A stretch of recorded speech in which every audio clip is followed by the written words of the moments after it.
ongoing hostage situation. Let's speak to Olivier Guitta, a security expert, managing director from the consultancy firm Global Strat, a security and political risk analyst. Good to have you with us, Olivier. What are your thoughts on this incident in southwestern France? Thanks, Adrian. Unfortunately, as more information is coming in, it's unsurprising that France has been hit again. It looks like the jihadist behind the attack was and he's very well known to security services, and allegedly French media just reported that he was known as being one of the first candidates to go into Syria to join the jihad. So time and again we've seen that in attacks in the West. The perpetrators are people that are on terror watch lists and have been known to authorities. Why this area, Olivier? I mean, what is it about Carcassonne and Trebes as well? Why would this area in particular have been targeted? There's no particular reason, and that's what's extremely concerning.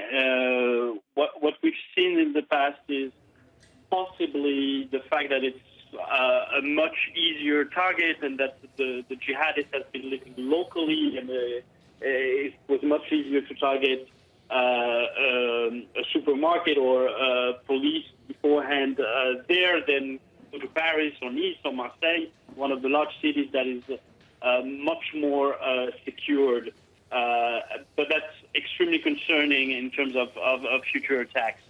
Olivier, as we're speaking, the Associated Press is reporting, now we can't independently verify this, but they say they're quoting French police as saying that 2 people have been killed in this incident and around a dozen people wounded in that hostage-taking situation in southern France. How would police now be looking to bring this situation to a close? I mean, it's a fluid situation. What I understand from many reports is that he has now only 1 policeman as a hostage, and that he has demanded the release of the last alive jihadist from the November 2015 attacks in Paris. Salah Abdeslam was in jail in France. So I would suspect 2 things. Either there will be a negotiation that will be long and long-lasting, but I suspect that security services would like to end this quickly and not making it a long-pronged situation. And already SWAT teams have been on the ground looking at this. So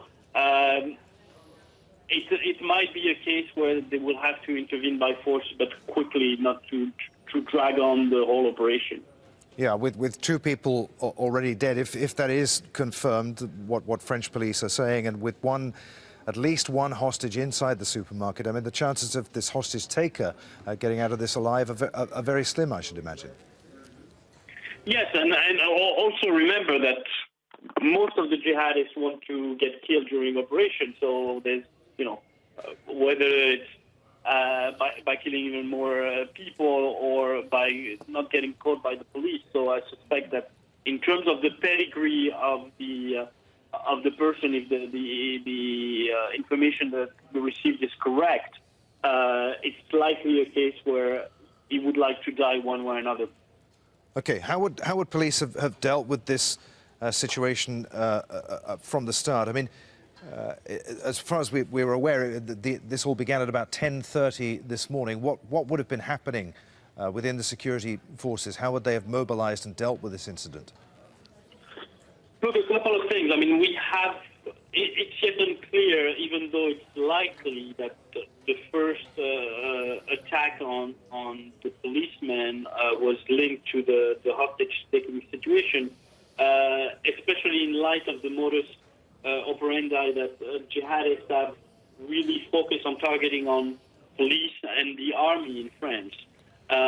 So he could have gone directly from shooting at the police to take shelter at the supermarket and then take hostages there, and then he would have been pursued by the police then, and then they need to call in, because obviously it's a small town. They need to have called in the SWAT team and more forces to prepare for negotiation or an assault, and all this is still extremely fluid, and we don't know when he released some of the hostages from the supermarket. So it's difficult to speculate, but usually SWAT teams are called in from a large city around it, and they would come in. They came in, I think, within the hour. Olivier, good to talk to you. Many thanks indeed for being with us on Al Jazeera. Olivier Guitta there, speaking, a security expert about the situation in the south of France.